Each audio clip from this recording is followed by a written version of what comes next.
ငယ်တော့အားလုံးပဲမင်္ဂလာပါဒီနေ့ကျွန်တော်ဖူတူတာဖြစ်စေမဲ့အကြောင်းအရာလေးတစ်ခုလက်ပြောပြတာပါနော်ခေါင်းစဉ်နာမည်ကကြွက်ထောင်ကြောက်ပါနော်ကျွန်တော်အဲ့ဒီကြောင်းလေးပြောပြပါနော်ဒီတော့ရွာမှာမိသားစုတစုရှိရောပါနော်အဲ့ဒီမိသားစုတစုအိမ်မှာပေါ့နော်သူကကြွက်တောင်းချမ်းလို့နော်ကြွက်တွေကတောင်းချမ်းလို့ဆိုပြီးတော့အိမ်ထဲမှာရှိတဲ့ရိုက်ခါတွေကကြွက်တွေကလိုက်ကိုက်တယ်တိတဲ့အတိုင်းပဲကြွက်တွေကနော်အဲ့ဒါကိုလင်မယားနှစ်ယောက်ကတိုင်ပင်ကြပါနော်အခုဒီအိမ်မှာကြွက်တောင်းချမ်းလို့နော်ကျွန်တော်တို့ကြွက်ထောင်ကြောက်ထောင်ရမယ်ပေါ့နော်အဲ့ဒါကိုကြွက်ကြားသွားတယ်ကြွက်ကြားသွားတော့အဲ့ဒီအိမ်မှာတရိษံလေးမျိုးရှိပါနော်လေးမျိုးရှိတယ်ကြွက်ရယ်ကြက်ရယ်ဝက်ရယ်နွားရယ်နော်လေးမျိုးရှိတယ်အဲ့ချိန်မှာကြွက်ကကြားတော့စိတ်မကောင်းတော့ကြက်ကိုတွားပြီးတော့ပြောပြပါနော်အကိုကြက်ရယ်ကျွန်တော်ကဒီလိုမျိုးပေါ့နော်ကြွက်ထောင်ကြောက်ထောင်မယ်ဆိုတော့ကျွန်တော်တတ်တော့မယ်အဲ့ဒါအကြံဉာဏ်ပေးပါအောင်ကူညီပါအောင်ဆိုပြီးတော့ကျဲဘာပြောလဲအဲ့ဒါကြွက်ထောင်ကြောက်တဲ့ငါနဲ့ဘာမှမဆိုင်ဘူးကွာနော်ပြီးတော့သူကဝက်စီသွားတယ်အကိုဝက်ရဲဒီလိုရှိတယ်ကွာနော်ကျွန်တော်တတ်မယ်ထောင်ကြောက်စင်တယ်ကွာနော်အဲ့ဒါမင်းငါနဲ့မဆိုင်ဘူးကွာနော်အဲ့ဒါကြွက်ထောင်ကြောက်နောက်ပြီးတော့နွားစီသွားတယ်နော်အဲ့ချိန်မှာဒီလိုပဲအကိုနွားရဲကျွန်တော်ဟိုအင်ရှင်ကကြွက်ထောင်ကြောက်ထောင်တော့မယ်တတ်တော့မယ်ကွာကျွန်တော်အဲ့ဒါကြွက်ထောင်ကြောက်ငါနွားထောင်ကြောက်မဟုတ်ဘူးနော်ဟာနဲ့ဘာမှမဆိုင်ဘူးအဲ့နဲ့ကြွက်စိတ်မကောင်းစွာနဲ့ပဲ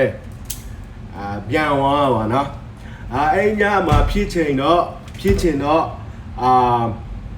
မိုးရွာပေါ့နော်မိုးရွာတော့မွေဟောက်အကောင်ကအိမ်ထဲဝင်လာပေါ့နော်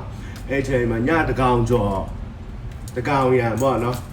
မိမအပေါ့သွားမယ်ဆိုပြီးတော့တရေနိုးပြီးတော့ရင်ဝါနေစင်းတယ်မွေမီကိုတော့နေမိတော့မွေဟောက်ကပေါက်လိုက်တယ်အဲ့ချိန်မှာမိမအော်ပြီးတော့ယောက်ျားလက်နိုးပြီးတော့ကြည့်တော့မွေကတ်ထားတွေးတော့ချက်ချင်းဆေးရုံပို့ပါနော်ရွာဆိုတော့မြို့နယ်လမ်းတယ်ဆိုတော့အဲ့ဒါပို့တယ်ဟိုယောက်ျားတော့မွေအစိတ်ဖြည့်စေးထိုးပေါ့နော်နောက်တော့အဲ့ခြေနေမကောင်းဘူးနော်ခြေနေမကောင်းတော့ခြံဝန်းပြောတယ်မင်းအားရှိအောင်ကျက်စုပ်ပြောက်တောက်ရမယ်နော်တေချာနားထောင်နော်ကျက်စုပ်ပြောက်တောက်ရမယ်အဲ့လိုအားရတယ်အဲ့နဲ့အဲ့ညမနေ့ဘာညာတော့ပြန်သွားတော့အိမ်မှာရှိတဲ့ကြက်ကိုလဲလှီးပြီးတော့စုပ်ပြောက်လောက်လိုက်တယ်ဘာမဆိုင်ဘူးနော်ရင်တော့ကသူပြောတာကြွက်ထောင်ကြောက်နော်အခုတော့ကြက်စုပ်ပြောက်ပြေသွားပြီကြက်စုပ်ပြောက်ပြီးတော့မိမဟိုတော့ပို့တယ်တိုက်တယ်နောက်ပြီးတော့အချိန်တွေကမကောင်းဘူးနော်နောက်ပြီးတော့ဆေးရုံကြီးပေါ့ဆေးရုံတက်ခါပေါ့အဆမရှိဘူးဆိုတော့အဲ့ဒါကိုနော်တက်ပြီးတော့ရောင်းပြီးတော့ဆေးရုံဘိုးပေးရပါနော်နောက်ပြီးတော့နောက်ဆုံးတော့သူ့မိန်းမကအချိန်လေးမကောင်းဘူးနော်ဆုံးသွားတယ်ရှင်းပြောရရင်ဆုံးပြီးတော့အတူပါလောက်တယ်နော်ဟိုလာပေါ့အတူပါချပြီးတော့အလူလောက်ဖို့ကိုသူ့မှာဘာမှမရှိတော့ဘူးဝက်တကောင်ပဲရှိတယ်အဲ့ဒီဝက်ကိုတတ်လိုက်ပြီးတော့အလူလောက်လိုက်တယ်နော်အလူလောက်ပြီးတော့အကုန်လုံးကျွေးလိုက်တယ်နော်အဲ့ဒီနေရာမှာဘာတွေတွေ့သွားလဲနော်ကျွန်တော်နားထောင်တဲ့လူတွေဘာတွေတွေ့သွားလဲကျွန်တော်ကြတော့တွေ့ပါနော်အရင်တော့က